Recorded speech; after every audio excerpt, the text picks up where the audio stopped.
தென்னாடுடைய சிவனே போற்றி, எந்நாட்டவர்க்கும் இறைவா போற்றி, அருட்பெரும் ஜோதி அருட்பெரும் ஜோதி தனிப்பெருங்கருணை அருட்பெருஞ்சோதி.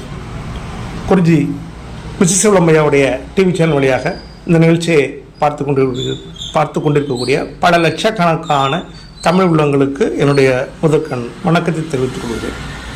இன்று நம்முடைய பதிவில் நம்ம பார்க்க இருப்பது ஜோதிட ரீதியான ஒரு நுட்பம். இது ரொம்ப முக்கியமான ஒரு நுட்பம். என்ன அப்படின்னு பார்த்திங்கன்னா, பொதுவாக எல்லா மக்களுக்கும் நட்சத்திரம், ராசி இது பொதுவாக எல்லாருக்குமே தெரிஞ்சிருக்கும். ஒரு சாதாரண இன்றைக்கி ஜோதிடத்தை பற்றி பேசக்கூடிய மக்களில் 100க்கு 80% மக்களுக்கு ராசி நட்சத்திரம் தான் தெரியும். ஆனால் ஜோதிடர்களுக்கு ராசி நட்சத்திரம் முக்கியத்துவம் கிடையாது, லக்னம் தான் முக்கியத்துவம் அப்படிங்கிறது ஜோதிடர்களுக்கு தான் தெரியும். ஒருத்தவங்க ஜோசியம் பார்க்க வராங்கன்னா அவங்க ஜாதகத்தில் லக்னம் என்ன அப்படிங்கிறத பார்ப்பாங்க. அந்த லக்னத்தை வச்சு தான் இந்த ராசி நல்லதா கெட்டதா, இந்த நட்சத்திரம் நல்லதா கெட்டதா அப்படின்னு சொல்ல முடியும். இதுதான் உண்மைங்கிறது ஜோசியக்காரங்க எல்லாருக்கும் தெரியும். ஒரிஜினலாக ஜோசியம் படித்த எல்லாருக்கும் தெரியும். ஆனால் வரக்கூடிய மக்கள்கிட்ட கொஞ்சம் புழுவாங்க. இந்த நட்சத்திரத்துக்காரங்க இப்படி இருப்பாங்க, இந்த ராசிக்காரங்க இப்படி இருப்பாங்க அப்படின்னு. நான் ஒரு உதாரணத்தை வச்சுக்கோங்க. இன்றைக்கி உத்திராட நட்சத்திரம்னு வச்சுக்கோங்க. நான் பேசக்கூடிய நாளில் உத்திராட நட்சத்திரம்னு வச்சுக்கோங்க. உத்திராட நட்சத்திரத்தில் ஒருத்தராக அந்த உலகத்தில் பிறப்பாங்க. எவ்வளோ பேர் பிறப்பாங்க? ஒரு செருப்பு தைக்கிறவங்கலேருந்து ஐஏஎஸ் கலெக்டர் இருப்பாங்க. அப்போது நான் ஒரு பேச்சுக்காக உங்களுக்கு சொல்கிறேன். செருப்பு தைக்கிறாங்கன்னா அவங்களுடைய செயல்பாடுகள் ஒரு மாதிரி இருக்கும், கலெக்டராக இருக்காருன்னா அவருடைய செயல்பாடு வேறு மாதிரி இருக்கும். நட்சத்திரம் ஒன்று தானே. அப்போது இவங்க கேரக்டருக்கும் அவங்க கேரக்டருக்கும் என்ன வித்தியாசம் இருக்குது? இதை நட்சத்திரம் பண்ணுதா அப்படின்னு கேட்டால் இல்லை. சரி, ராசி அப்படின்னு சொல்கிறாங்க அப்படின்னு கேட்டிங்கன்னா, ஒரு ராசின்னு இப்போ உத்திராட நட்சத்திரம்னு எடுத்துக்கிட்டோம்னா மகர ராசி. இப்போ மகர ராசியில் என்னெல்லாம் இருக்குங்கன்னா, உத்திராடம் இருக்குது, திருவோணம் இருக்குது, அவிட்டம் இருக்குது. இது எல்லாமே சேர்ந்தாதான் ராசி, இத்தனை நட்சத்திரம். அப்போது மகர ராசியில் பிறந்தவங்க எல்லாரும் ஒரே மாதிரி இருப்பாங்கன்னு கேட்டால் அதை விட அது பொய்யாயிரும். அப்போ மகர ராசியில் பிறந்தவங்களும் இந்த மாதிரி கேரக்டரில் இருப்பாங்க, இந்த மாதிரி கேரக்டரில் இருப்பாங்கன்னு சொல்கிறதெல்லாம் உண்மையிலே சொல்லப்போனால் ஒரு டுபாக்கூர் ஜோசியம். நான் இப்படிலாம் சொல்கிறேன்னு நினைக்காங்க, நான் யதார்த்தத்தை சொல்கிறேன். என்னுடைய ஆதங்கங்கள் என்ன அப்படின்னு கேட்டிங்கன்னா, எதையும் ஒரு விஞ்ஞானபூர்வமான ஒரு மேத்தமெட்டிக்கல் நாலேஜ் இதோட அதை அப்ரோச் பண்ணணுங்கிறத நான் சொல்கிறேன். சும்மா வெறும் நம்பிக்கையை மட்டுமே வச்சுக்கிட்டு என்ன செய்யக்கூடாது, நம்ம பேசக்கூடாது. அப்படி பேசுகிறதுனால தான் நீயா நானா, சன் டிவி, இந்த விவாத மேடைகள்லாம் என்ன செய்கிறாங்க, ஜோசியக்காரங்க, இந்த தாடி வச்சு ருத்ராஜம் போட்ட சாமியார்கள், குறி சொல்கிறவங்க, இவங்க எல்லாரும் என்ன செய்கிறாங்கன்னா அங்கே வச்சு செருப்பு கழுத்து அடி அடின்னு அடிச்சு விட்டுருந்தாங்க. ஜோசியம் பொய், சாமி கும்பிடலாம் பொய்ன்னு பேசி விட்டுருந்தாங்க. அப்படிலாம் இருக்கு, அது இல்லை. பட்டு இதை பற்றின நாலேஜ் இல்லாதவங்களா அவங்க வேஷம் போட்டுக்கிட்டு தனக்கு தெரிஞ்ச மாதிரி அவங்க காட்டிட்டு போகிறதுனால தான் அடி வாங்குறாங்க. அப்போது ஒரு ஜாதகத்தில் லக்னம்னா என்னன்னு தெரியணும். லக்னம் அப்படிங்கிறது என்னன்னு கேட்டிங்கன்னா, ஒரு குழந்தையானது தாயினுடைய கர்ப்பப்பையிலிருந்து வெளியே வருது பார்த்தீங்களா. அப்போது இப்போ ஒரு குழந்தை பிறக்கிறதுக்கு உண்டான நேரங்கிறதே கலியுகத்தில் என்ன சொல்லப்படுதுன்னா, தாயினுடைய வயிற்றுக்குள்ளேருந்து வர்றதெல்லாம் வச்சு கிடையாது. அந்த குழந்தையுடைய மூச்சு, தொப்புள் கொடின்னு சொல்லுவாங்களா, அதை கட் பண்ணணும். அப்படி கட் பண்ணுற நேரம் இருக்குது பார்த்தீங்களா, அந்த நேரத்தில் தான் குழந்தை பிறக்கு. குழந்தைக்கு தலை கால் கை குழந்தை பிறந்துட்டு இதெல்லாம் டுபாக்கூர் அப்படிலாம் கிடையாது. இதுதான் ஜோதிட சாஸ்திரத்தை சொல்லப்படுது. கலியுகத்தில் ஒரு குழந்தையானது தாயை விட்டு வெளியே எப்போ டாக்டரோ மருத்துவர்களோ மருத்துவச்சியோ எப்போ தொப்புள் கொடியை கட் பண்ணுறாங்களோ அதுதான் குழந்தை பிறந்த நேரம். அதற்கு பேர் தான் லக்னம் என்று பெயர். லக்னம் அப்படிங்கிறதுக்கு சயின்டிஃபிக்கான விஷயம் என்ன அப்படின்னு கேட்டிங்கன்னா, பூமியை அப்படியே சுற்றிக்கிட்டே இருக்குது. அப்படி சுற்றுகின்ற பொழுது பூமி 360 டிகிரி, சரிங்களா? அந்த 360 டிகிரியை 12 ராசியாக பிரிச்சிருக்காங்க. மேச ராசி, ரிஷப ராசி அப்படின்னு 12 மீன ராசி வரைக்கும் பிரிச்சிருக்காங்க.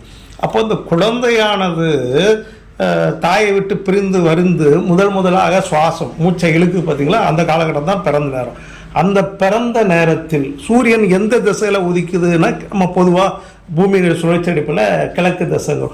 அப்போது அந்த குழந்தை பிறக்கக்கூடிய நேரத்தில் இந்த 12 ராசியில் எந்த ராசி அந்த நேரத்தில் உதயம் ஆகிறதோ, அந்த நேரத்தில் ஒரே ராசி இருக்காதுல்ல, அப்படியே சுற்றிக்கிட்டே தான் பூமி சுற்றி இருக்கும், ராசி மாறிக்கிட்டே இருக்கும், நேரம் மாற மாற ராசிகள் மாறிக்கிட்டே இருக்கும். அப்போது அந்த நேரத்தில் எந்த ராசி உதயமாகிறதோ அதுக்கு பேர் தான் என்னது? லக்னம் என்று பெயர். அப்போ இந்த லக்னத்தில் ஒரு குழந்தை பிறக்கிறது அப்படிங்கிறது தான் ரொம்ப முக்கியம். இந்த லக்னம் அப்படிங்கிறது கூடுமான வரைக்கும் வந்து பார்த்திங்கன்னா வந்து நுட்பத்தை நல்லா தெரிஞ்சுக்கோங்க. ரொம்ப வெறுமன 12 நிமிஷம், எவ்வளவு? 12 நிமிஷம். 12 நிமிஷத்தில் லக்னம் அப்படிங்கிறது என்ன செஞ்சிடும்? மாறிடும். நல்லா ஞாபகம் வச்சுக்கோங்க. நட்சத்திரம் ஒரு நாள் ஃபுல்லாக மாறாது, ராசிங்கிறது 2.25 நாளுக்கு மாறாது. ஆனால் நட்சத்திரம் இந்த ஒரு லக்னங்கிறது எவ்வளோ நேரத்தில் மாறும்? 12 நிமிஷத்தில் மாறும்.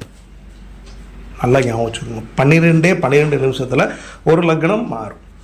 அது இன்னமும் சொல்லப்போனால் அந்த 12க்குள்ளேயும் பார்த்திங்கன்னா இன்னும் சப்டிவிஷன் போனால் 3 நிமிஷம். ஒவ்வொரு 3 நிமிடத்திலிருந்து 4 நிமிடத்திற்கு ஒரு முறை ஒரு லக்னமே மாறும். லக்னத்துடைய சப்டிவிஷன் மாறிவிடும். இப்போ ஒரு படி இருக்குது, ஏணிப்படி, அதில் வந்து 12 படி இருக்குது அப்படின்னா அதில் ஆட்கள் ஏறுறாங்கன்னா ஒரு படியில் இருக்கிறதுக்கும் இன்னொரு படியில் இருக்கிறதுக்கும் வித்தியாசம் இருக்குல்ல. நல்லா புரிஞ்சுக்கோங்க. ஒருத்தங்க 1வது படியில் இருக்கிறாங்க, மேலே ஏறிக்கிட்டு இருக்கோம். ஒருத்தர் 1வது படியில் இருக்கார், இன்னொருத்தர் ஏற்கனவே 5வது படியில் ஏறி வந்து நிற்கிறாரு. அப்போது 1வது படியில் இருக்கிறவரும் 5வது படியில் இருக்கிற ஏனியில் இருக்கிறாரு, ஆனால் அவங்களுடைய தூரம் வேறு. அப்படி தூரம் மாறுகின்ற, அதான் சப்டிவிஷன். அந்த தூரம் மாறுகின்ற போது லக்ன பலன் மாறும். இதெல்லாம் இந்த ஜோசியம் பார்க்க வரக்கூடிய சாதாரண மனிதர்களில் 80% பேருக்கு தெரியாது, புரியாது. இவங்க இன்னைக்கு வரைக்கும் சித்தப்பா எத்தனை சொல்லுங்க, தாய்மாமா எத்தனை சொல்லுங்க, இவன் எங்கள் சித்தப்பா செத்து போயிட்டா, தாய்மாமன் செத்து போயிட்டா, அதெல்லாம் நீங்கள் சொல்ல மாட்டீங்க. இதுக்கும் ஜோசியத்துக்கும் சம்பந்தம் கிடையாது. இதையெல்லாம் ஜோதிடத்தில் சொல்வதற்கு இதுவரை உலகத்தில் எந்த ஒரு ஜோதிடரும் எந்த ஒரு ஞானிகளும் பிறக்கலை. இந்த உலகம் தோன்றிய காலகட்டத்தில் பிறக்கலை, இப்பவும் உயிரோட இல்லை, இனிமேலும் பிறக்க முடியாது. அதனால தான் நல்லா முடிஞ்சுக்கோங்க. இன்னைக்கு திருப்பதி கோயிலில் வந்து என்ன செய்கிறாங்க? கைரேகையை வச்சு என்ன செய்கிறாங்க? உள்ளே விடுதாங்க. அப்பாயின்மெண்ட் இன்னைக்கு உள்ளே போகிறதுக்கு எப்படி? கைரேகை. எதுக்கு? ஆதார். எதுக்கு? ஒருத்தருடைய கண்ணை மாதிரி ஒருத்தருடைய கை ரேகை மாதிரி இன்னொருத்தருக்கு என்ன செய்யாது? இருக்காது. இந்த டிஃப்ரென்ஸ் வந்து எவ்வளவு? 3 நிமிஷத்தில் மாறுது. இந்த 3 நிமிஷத்தை கண்டுபிடிக்கணும். இதுக்கு பேர் தான் என்னது? லக்னம். இதை வச்சு தான் ஒரு மனிதனுடைய கேரக்டரை பற்றி என்ன செய்ய முடியும்? சொல்ல முடியும். இவர் இப்படிப்பட்டவர், இவர் நல்லவர், கெட்டவர், இவர் வஸ்தாது, இவர் சோம்பேறி, இவர் சுறுசுறுப்பானவர், இவர் அதை சாய்ச்சவர், இதெல்லாம் இந்த லக்னத்தோடைய புள்ளியை வச்சு தான் சொல்ல முடியும். சரியா? இது அடிப்படையாக ஒரு புரிதலுக்காக சொல்லியிருக்கிறேன். இந்த லக்னத்தினுடைய நுட்பங்களை நம்ம அடுத்த ஒரு வீடியோக்களில் தொடர்ந்து சொல்கிறேன். ரொம்ப முக்கியமாக பாருங்கள். அடுத்தடுத்த வரக்கூடிய வீடியோ ரொம்ப சூப்பராக இருக்கும். சரிங்களா? குருஜி மிஸ்ஸஸ் சுப்ரமணியோடைய டிவி சேனலை தொடர்ந்து பார்த்துக்கிட்டே வாங்க. சப்ஸ்கிரைப் பண்ணுங்கள், பெல் ஐக்கானை கிளிக் பண்ணுங்கள். எங்களுடைய வீடியோக்களெல்லாம் உங்களுக்கு உடையாக வந்து சேரும். நன்றி, வணக்கம். வாழ்க வளமுடன், வாழ்க வளமுடன், வாழ்க வளமுடன்.